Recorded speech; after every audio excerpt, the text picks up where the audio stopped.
Rezeki itu bukan cuma soal kerja, ada keajaibannya. Ini tujuannya, jangan skip, simak video ini. Pernah nggak sih ngerasa udah kerja keras mati-matian, tapi hasilnya kok gitu-gitu aja?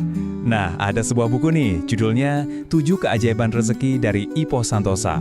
Buku ini menawarkan semacam jalan pintas menuju sukses. Tapi caranya unik banget, bukan pakai logika, tapi justru pakai kekuatan otak kanan. Penasaran kan gimana cara kerjanya? Yuk kita bedah bareng-bareng. Dan ini bukan sekedar teori loh, semua keajaiban yang dibahas di buku ini itu semua berawal dari kisah nyata penulisnya sendiri.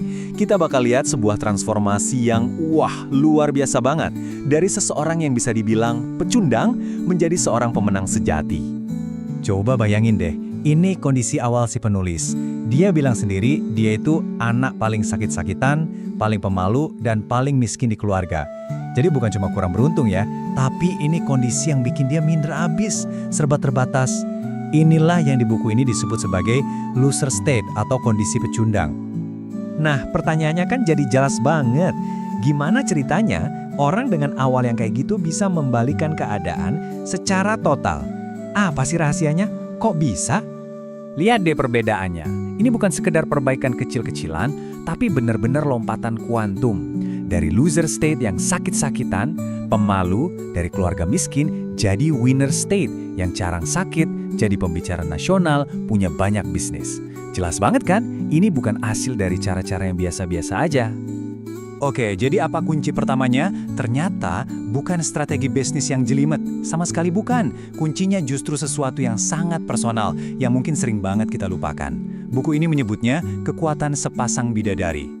Jadi, apa sih sepasang bidadari itu? Ini adalah istilah dari si penulis buat 2 sumber kekuatan terbesar dalam hidup kita, orang tua dan pasangan kita.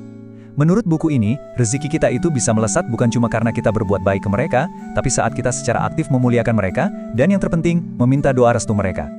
Tapi rahasianya bukan cuma minta doa, doainnya biar sukses gitu aja. Bukan. Kuncinya ada di keselarasan impian. Maksudnya, ajak mereka untuk mendoakan target-target spesifik Anda, jadi saat impian Anda dan doa mereka itu nyambung, klop, kekuatannya itu jadi berlipat-lipat ganda. Ini kayak ngasih sayap ke semua usaha yang kita lakukan. Dan ini ada bukti nyatanya loh. Coba dengerin kisah Bahtiar Effendi nih. Cuma berbekal 2 orang tua, dia merantau ke Jambi. Dan cuma dalam 11 bulan, dia berhasil biayain orang tuanya naik haji, beli rumah, plus beli mobil. Gila kan? Ini hasil yang benar-benar di luar nalar kerja keras biasa. Prinsip ini nggak cuma buat pengusaha aja loh, buat yang berkarir juga bisa. Ada lagi cerita dari Helmi Wahidi. Karirnya itu mandek, stagnan selama 7 tahun. Tapi setelah dia fokus lagi sama keyakinan dan doa orang tua, karirnya langsung melesat lagi. Kuncinya? Ya itu tadi, lagi-lagi doa orang tua. Oke, jadi kalau keajaiban pertama itu datangnya dari luar diri kita, nah keajaiban kedua ini sumbernya dari dalam diri kita sendiri. Buku ini menyebutnya sebagai pergeseran ke golongan kanan. Ini soal mengubah cara kita berpikir secara total, dari akarnya. Semuanya ini dimulai dari konsep yang disebut lingkar diri. Artinya apa?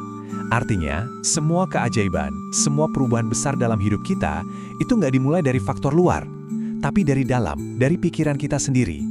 Anda, kita, adalah pusat dari segalanya. Nah, orang-orang yang berhasil menguasai kekuatan pikiran ini, mereka disebut sebagai golongan kanan. Dan ternyata mereka ini adalah kelompok minoritas. Cara mereka melihat dunia dan cara mereka bertindak itu beda banget dari kebanyakan orang. Dan ini angkanya cukup mengejutkan. Ternyata sekitar 80-85% orang di dunia itu dominan menggunakan otak kiri. Artinya apa? Artinya, mayoritas dari kita berpikir dengan cara yang justru membatasi potensi terbesar kita sendiri. Nah, ini dia bedanya. Coba kita lihat. Otak kiri itu yang logis, analitis, suka perencanaan. Persis kayak yang diajarin di sekolah kan? Nah, otak kanan itu kebalikannya. Dia lebih emosional, intuitif, kreatif, spontan. Jadi, ini kayak pertarungan abadi antara kehati-hatian melawan keberanian untuk lompat dan mengambil risiko. Dan jangan salah ya, gagasan soal otak kanan ini bukan hal baru atau ngawur. Bahkan seorang jenius logika seperti Albert Einstein aja bilang, imajinasi itu lebih penting daripada pengetahuan. Imajinasi kan itu domainnya otak kanan. Jadi bahkan Einstein pun mengakui kalau kekuatan otak kanan ini lebih utama. Oke, teorinya menarik banget. Tapi gimana cara nerapinnya dalam kehidupan sehari-hari. Nah, sekarang kita lihat yuk, gimana sih hidup cara kanan itu dalam tindakan yang benar-benar nyata. Contohnya, kalau mau mulai usaha, cara otak kiri, cara yang biasa kan, hitung dulu kelayakannya, kumpulin modal, cari tempat, baru deh mulai. Logis. Tapi cara otak kanan, logikanya dibalik. Bersedekah dulu, pasarkan produknya, bahkan sebelum produknya ada, baru mulai. Jadi tindakan yang didasari keyakinan itu mendahului kesiapan. Hal yang sama juga berlaku buat urusan nikah. Logika otak kiri pasti bilang, harus mapan dulu, punya pekerjaan tetap, punya rumah, baru deh nikah. Masuk akal. Tapi logika otak kanan justru menantang itu semua. Caranya, kenalan, lamar, nikah. Niatkan dulu, buat komitmennya, nanti rezekinya justru akan mengikuti. Nah, ini mungkin salah satu contoh yang paling aneh atau paling berlawanan dengan logika kita soal menghadapi sakit.